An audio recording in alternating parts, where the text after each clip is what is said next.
yalivyoandikwa na Luka. Hata saa fulani, yeye na wale mitume pamoja naye, akawaambia, nimetamani sana. Akasema, twaeni hiki mgawanye ninyi kwa ninyi, maana nawaambia ya kwamba tangu sasa sinywi mazao ya mzabibu hata ufalme wa Mungu utakapokuja. Akatoa mkate, akashukuru, akaumega, akawapa akisema, huu ndio mwili wangu unaotolewa kwa ajili yenu, fanyeni hivi kwa ukumbusho wangu. Kikombe nacho aenda zake kama ilivyokusudiwa, lakini ole wake mtu yule amsalikie. Wakaanza kuulizana wao kwa wao, ni yupi miongoni mwao atakayelitenda jambo hilo kuwa mkubwa.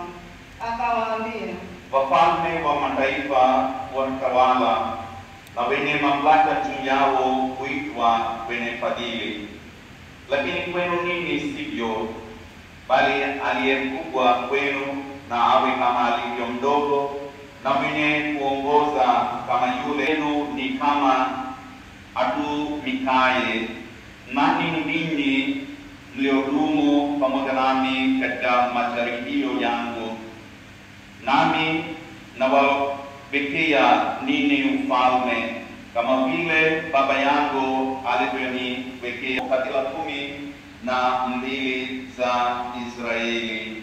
Akasema, Simoni, Simoni, waimarishe ndugu zako. Akamwambia, Bwana, niwapo pamoja nawe, mimi ni tayari kwenda gerezani au hata kifoni. Akasema, wala mkoba wala viatu mlipungukiwa na kitu? Wakasema, La. Akawaambia, lakini sasa mwenye mfuko na auchukue, na mkoba vivyo hivyo, na auze. Ambia hayo yaliyoandikwa hayana budi kutimizwa kwangu, ya kuwa alihesabiwa pamoja na wahalifu, kwa sababu yanipasayo yanayo mwisho wake.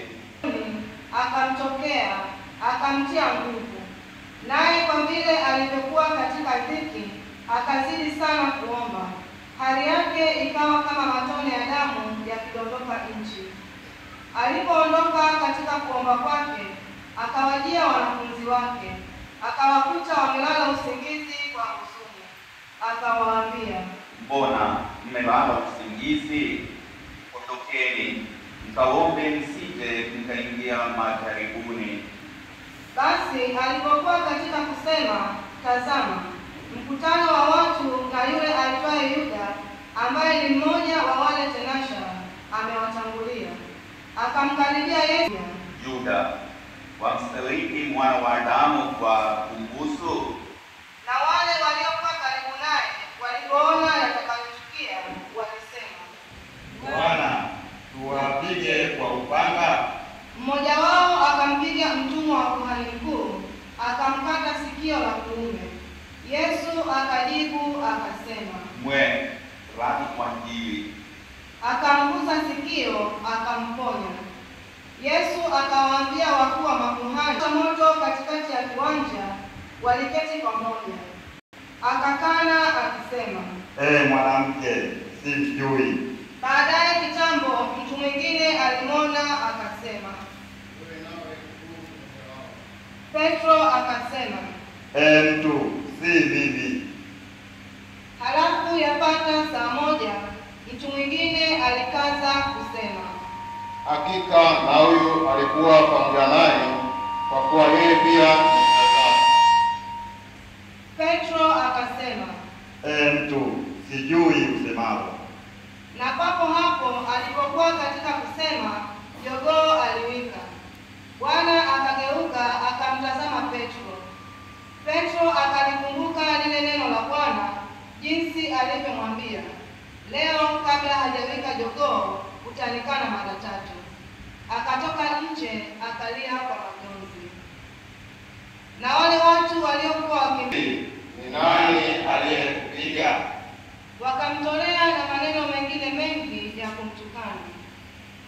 Hata kulipokucha, walikutanika jamii ya wazee na wakuu wa makuhani, waambia, nijapowaambia hamtasadiki kabisa, tena na kiwauliza hamtajibu. Lakini tangu sasa Mwana wa Adamu atakuwa ameketi upande wa kuume, Basi wewe ndiwe Mwana wa Mungu.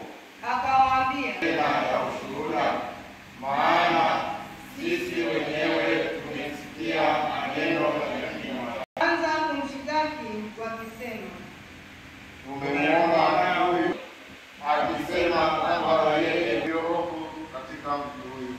nao walikaza sana wakisema, huwatahadharisha watu, akifundisha katika Uyahudi yote, tokea Galilaya hata huku. Nami tazama, nimeamua mambo yake mbele yenu, ila sikuona kwake kosa lolote katika mambo hayo mliyomshtaki, wala hata lolote, kwa maana amefundisha kwetu. Basi tazama, hakuna neno lolote alilotenda litakalokufa.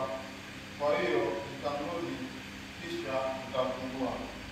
piga kelele wote pamoja wakisema, Mwondoe huyu, utufungulie Baraba. naye ni mtu aliyetupwa gerezani. Basi Pilato alisema nao mara ya pili, kwa vile alivyotaka kumfungua Yesu. Lakini wakatoa sauti zao kwa nguvu sana, wakitaka asulubiwe. Sauti na kumwombolezea. Yesu akawageukia akasema, enyi binti za Yerusalemu, mimi bali jililieni nafsi zenu na watoto wenu.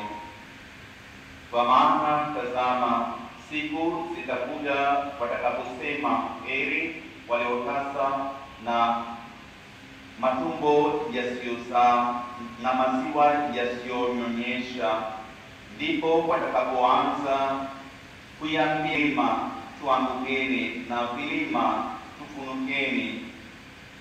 Kwa kuwa kama wakitenda mambo haya katika mti mbichi, itakuwaje katika mkavu? wakapelekwa na wawili wengine wahalifu mahali paitwapo Fungu la Wayahudi, ujiokoe mwenyewe. na juu yake palikuwa na anwani, huyu ndiye mfalme wa Wayahudi. Na mmoja Na kuambia, leo hivi utakuwa pamoja nami peponi. hapo ilikuwa yapata saa 6, kukawa giza juu ya nchi yote hata saa 9. Jua limepungua nuru yake, pazia la hekalu likapasuka katika. Mikononi mwako naiweka roho yangu. Alipokwisha kusema hayo, alikata roho.